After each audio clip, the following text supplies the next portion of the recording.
สวัสดีพี่น้องสุภูสุคนค่ะเป็นจังใดค่ะมื้อนี่ซุปบักเขือแม่ค่ะแซ่บบอลั่งคนเพิ่นได้กินป่าแดกปลาล่าเพิ่นก็บ่กล้ากินเพิ่นก็ไปกินตักไข่ใส่หมูแนมที่จริงแล้วกินน้ำกันสิแซ่บเด้อค่ะเด้อคณะนี้เต้นอุดรกำลังแจกข้าวเปียกเซนยูผู้ใดหิวก็เชิญเด้อค่ะมื้อวานนี้ป้าเว้าเรื่องรัฐบาลเรื่องฉายาเพราะว่าสื่อมวลชนจักเพิ่นเป็นหยังบุญนี่เพิ่นบ่ให้ฉายาป้าก็เลยตั้งฉายาของรัฐบาลนี่ว่ารัฐบาลสัมมปิสัวปรากฏว่ามีแต่ผู้ไปถามป้าสัมมปิแปลว่าหยังมันแปลว่าอีหยังเนาะป้าแสงจันทร์สั่นว่ามื้อวานนี่ก็แปลให้ฟังอยู่ได้ล่ะเนาะมันสารพัดสัวอยู่ในหันร่วมทุกชนิดของความสัวทั้งชาตินี้ชาติหน้าอยู่ในรัฐบาลนี่หมด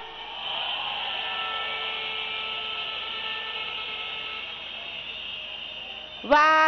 มื้อวานนี่เว้าถึงเพิ่นแล้วนั่งยิ่งลักษณ์น่ะมื้อนี่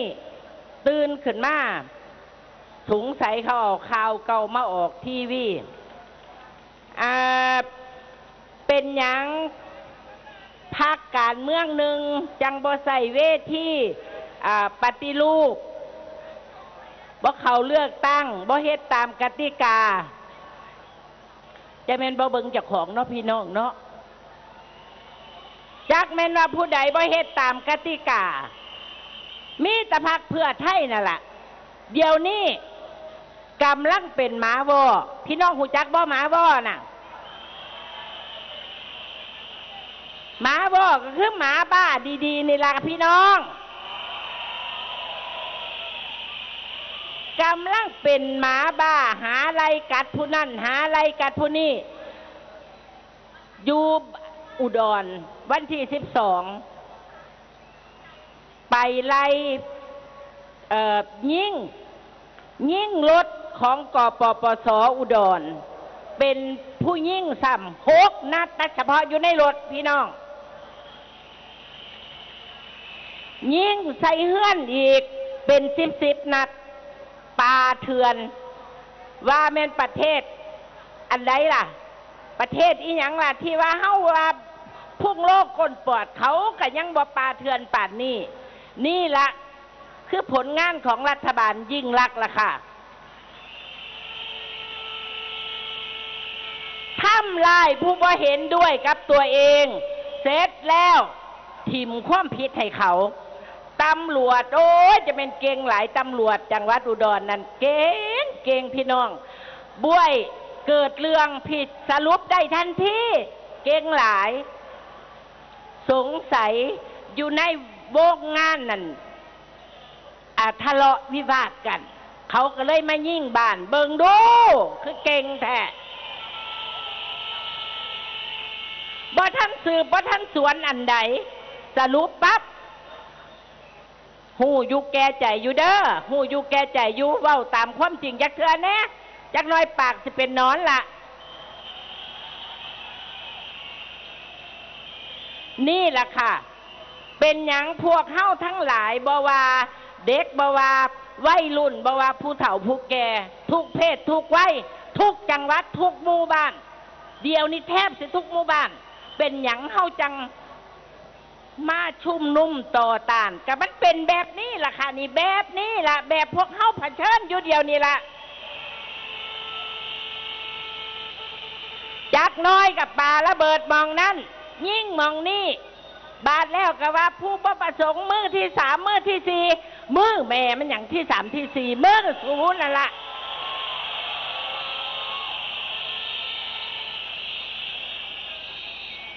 ซัวเหรอยังบ่พอยังไปทิ่มความผิดให้ผู้อื่นอีกจะแม่นหนาบ่อายเนาะบาดนี้เว้าเรื่องเกษตรกรสวนยางอีสานฝากมาสกอนเดี๋ยวสิลืมของเพิ่นมือใดก็ลืมเดี๋ยวนี้ จังหวัดอุดรธานีอำเภอบ้านดุงเพิ่นเอายางไปขายเพื่อสิได้เป็นค่ารถมานี่ละปรากฏว่าได้กิโลละ20 กว่าบาทพี่น้อง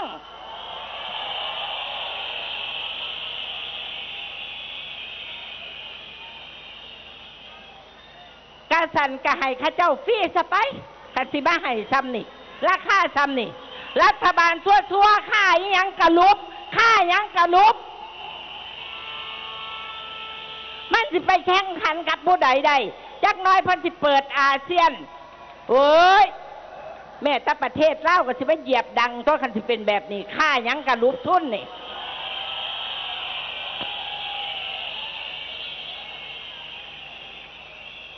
บาทนี้รัฐมนตรีที่ป้าอยากเว้าถึงหลายมื้อวานนี่พี่น้องแฟนคลับทั้งหลายก็บอกห้องบอกป้าเว้าเรื่องบักจารุพงษ์เลยนะว่าสั่นว่าจารุพงษ์เรื่องสุวรรณเป็นทั้งหัวหน้าพรรคเพื่อไทยเป็นทั้งรัฐมนตรีกระทรวงมหาดไทยยิ่งใหญ่เหลือเกินค่ะพี่น้องแต่ว่ารัฐมนตรีกระทรวงมหาดไทยลืมอ่านคำขวัญของกระทรวงเขาว่าเป็นกระทรวงที่บำบัดทุกข์บำรุงสุขเฮาเปลี่ยนแล้วเปลี่ยนเป็นบำบัดสุขบำรุงทุกข์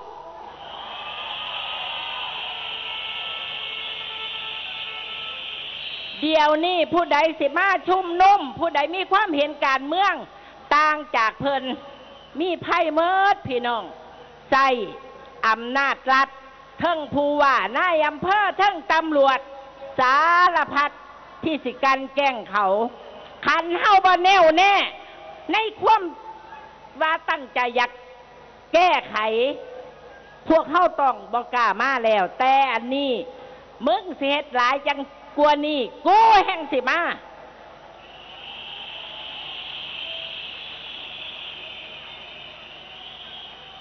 แห่งคมมันแห่งปอดออกเนาะพี่น้องเนาะ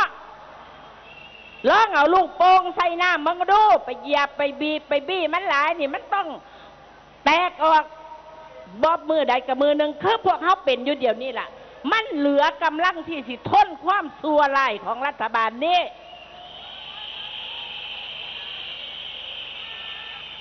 บ่ว่าสิข้อรับชันมองใดกระทรวงลูกน้องเพิ่นไปเบิ่งเมิดกระทรวงใดมันสิเป็นพงใหญ่ๆถ้าว่าพงใหญ่ๆคือเงินที่กระทรวงนั้นสิได้ไปมันหลายปานใดสิได้กินหัวคิ้วหลายปานใดสิเอาพวกพ้องเจ้าของมารับประมูลเอางานเพื่อสิได้กินง่ายๆคิดเท่านั้นพวกมนุษย์พวกนี้คิดเท่านั้น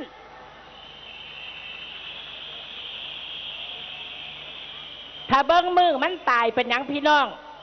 เขาเอาเงินเหรียญ10เท่านั้นละยัดใส่ปากมันเอาเพิงล้นอีกตั้งหากปิดปากอีกตั้งหากได้เท่านั้นเอาไปน้ำบ่ได้แมนหมูเฮาบ่มีเงินหลายหมูเฮาก็กินข้าวกับเนื้อกับหมูกับป่าอยู่ได้ล่ะแมนบ่พี่น้องมันสิรวยไปหยังกระดอกกระเดี่ยเดียวนี่มื้อนี้ก็เลยว่าอยากจมเครียดแค่ในเขาเอาปืนไปยิงบ้านของกปปส.อุดรธานีพี่น้องเอ้ยจะเป็นมันเหยียบย่ำหัวใจสิอาศัยไผล่ะหมู่เฮาบาดนี้ประชาชนตาดำๆสิอาศัยไผเพราะฉะนั้นเราต้องมาร่วมตัวกับลุงกำนันเท่านั้นเฮาจังสิแก้ไขปัญหาของประเทศชาติเฮาได้มันเล่ามันลึกลงไปหลายแล้วอย่ามาใส่คำว่าปองดองอยู่นี่อย่ามาท่องคาถาเลือกตั้งเป็นประชาธิปไตยอยู่นี้บ่มีวันขั้นเจ้าบ่หูจักปฏิรูปเจ้าของปฏิรูปก่อนเลือกตั้งพี่น้องเป็นคำตอบอันเดียวเท่านั้น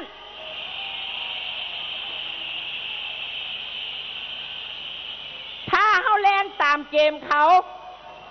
ดันทุลังไปเลือกตั้งประเทศเฮาแห่งเดียวนี้มันมาสูบเลือดสูบเนื้อกินเงินกะเหลือหน่อยๆเสียไปเลือกตั้งอีกเลือกตั้งแล้วก็บ่มีประโยชน์หยังเกิดขึ้นเฮ็ดหยังก็บ่ได้อีกอย่างหนึ่งคันเลือกตั้งก่อนที่สิมีการแก้ปัญหาปฏิรูปเรื่องนั้นเรื่องนี้แก้ไขกฎหมายกฎเกณฑ์ต่างๆนั่นนะเฮาก็สิได้พวกสาราชพวกพรรคเพื่อไทยนี่เว้าสมองมาแล้ว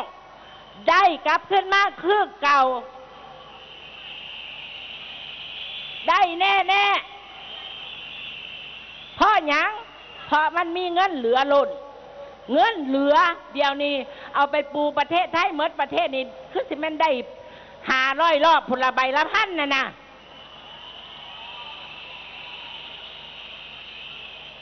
เพราะฉะนั้นเฮายืนยันพี่น้องเฮายืนยันที่จะต้องปฏิรูปก่อนเลือกตั้ง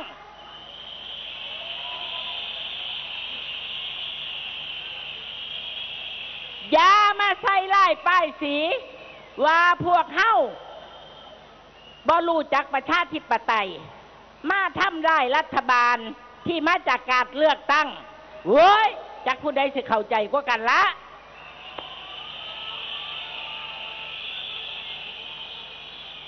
รัฐมนตรีอีกผู้หนึ่งอยากเว้าถึงโอ้ยลืมเว้ามหาดไทยแม่ค่ะอันป้ากับเปียนแล้วเนาะบำบัดหยังค่ะบำบัดบ่ว่าบัดถูกบำบัดถูกสุขบำรุงทุกข์ให้ชาวประชาเพราะฉะนั้นรัฐมนตรีผู้นี้เฮ็ดแต่ทำตัวเหมือนนักเลงหัวไม้ปานเพิ่นบ่ได้เรียนหนังสือปานจบป..4 ปานนักเลงเหล่าขาวกับบ่ปานสัมภาษณ์แต่ละเทื่อนี่บ่มีตรรกะอีหยังปานคนบ่มีความรู้ไปเรียนหนังสือใหม่เนี่ยไป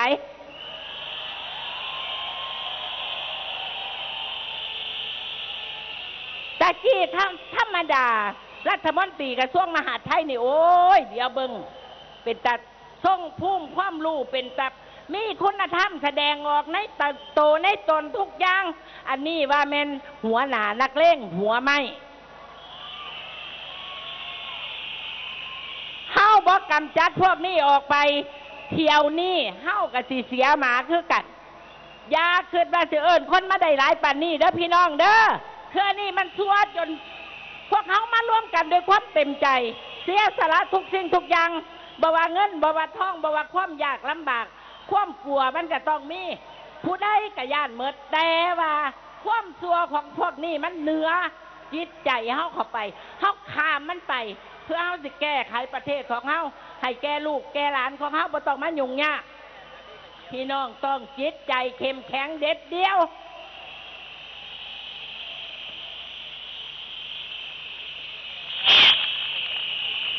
รัฐมนตรีพาณิชย์ฉันบ่เว้าคือสินอนบ่หลับมื้อแลงนายอีหยังนะคันว่าแม่นนายบุญทรงกับนายณัฐวุฒิแต่สบายตะกี้พี่น้องเบิ่งโลดถ้าเพิ่นเจอคนจริงเขาถามตอบบ่ได้มันเฮ็ดจังไดมันกินน้ำบ่แม่นพุ่งมันแตกตายแล้วบ่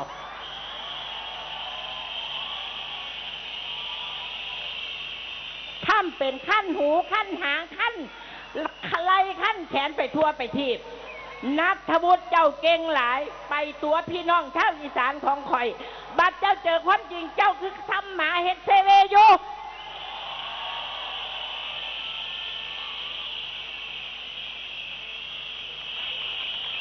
เจ้าอาศัยเงินชูซัวของนายทักษิณโกงทุกสิ่งทุกอย่างมันหลายโพดฉันสิเว้าแล้วเอาไปจ้างเจ้า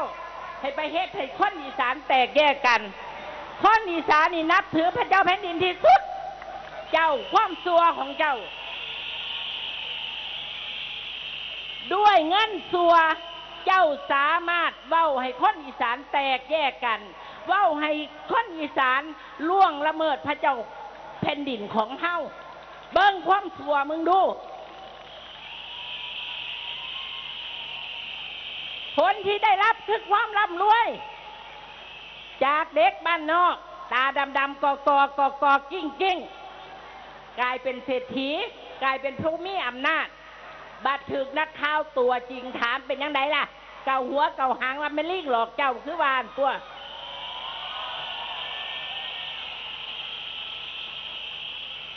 บาทนี้รัฐมนตรีพาณิชย์คนใหม่นี่ซื้อยากทำไมพี่น้องซื้อยาวๆไหมป้ากระจื้อบ่ได้ปานใดดอกเพิ่นซื้อยาวโพดเป็นลูกหมอหาเงินหาทองให้ตระกูลทินวัตรโดยตรงอีตาผู้นี้เพราะฉะนั้นเมื่อเขาขึ้นมาเป็นรัฐมนตรีกระทรวงพาณิชย์มีอยู่บ่เขาสิมาคำนึงถึงประโยชน์ของประชาชนของมันจังแพงเอาเขามันจังเนาจำน้ำแล้วบ่ได้เงินที่แรกมาทำทาโอ้ยว่ามันคักจีทุจีจับประเทศจีนเท่าใดล้านบุจื้อบ่ได้ตัวเลขมันหลายป้าก็ดีใจดีแล้วมันเก่งมันขายเข่าได้ปรากฏว่าจากจีทุจีเป็นเจ๊งทุเจ๊งพี่น้อง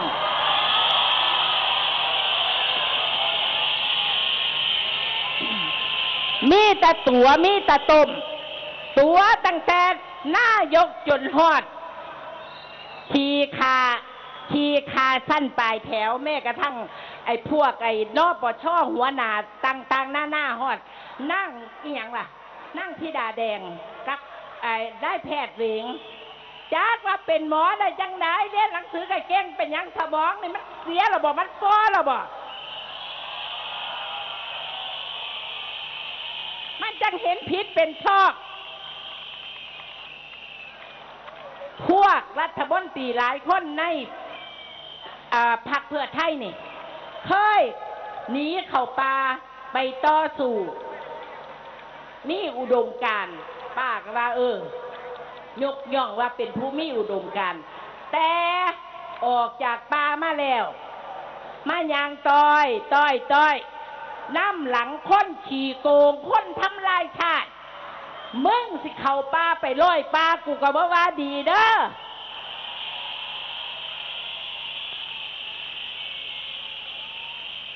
เข้าป่าไปแล้วมาเป็นลูกน้องนายทุนสามานแม่ตะโลกดีเขายังให้เป็นคนซัวลำดับที่5พี่น้องเอ้ยมันสิซัวปานใดซัวจนเหลือส่วนนี้ผู้หนึ่งตบท้ายหน่อยคนที่มีบ้านอยู่จังหวัดอุดรธานีล่ะค่ะจักมืออื่นเมื่อบ้านเขาสิยิ่งฉันตายอย่าบ่ฮู้จักเนาะเพราะว่ามีบ้านอยู่หันมีลูกเคยเป็นผู้แทนอยู่หันแต่ทำความเจ็บปวดให้แก่ชาวอุดรมากไม่เหลือเกินท่านผู้นี้นะบ่อยากซื้อเพิ่นดอกฮู้อยู่เชื่อว่าพี่น้องทุกคนต้องหูจักแน่ๆประชาภูมินอก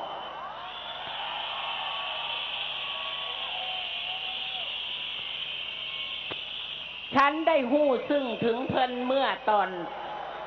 นายวิเชียรขาวขำล่าออกจากสสไปสมัครอบจ.ได้เห็นพฤติกรรมซึ่งรับบ่ได้คุมครูต่อสู่ต่างๆหน้าสร้างเฮ็ดได้เท่าละคนเป็นฮอดปานนั่นน่ะแม่นฉันละบ่กล้าเมตตาสิคืดสิเฮ็ดได้เด้อพี่น้องเด้อเพราะฉะนั้นความรู้ตำแหน่งยศถาบรรดาศักดิ์ไม่ใช่ตัวการันของคนดีพี่น้องจำไว้สวัสดีค่ะ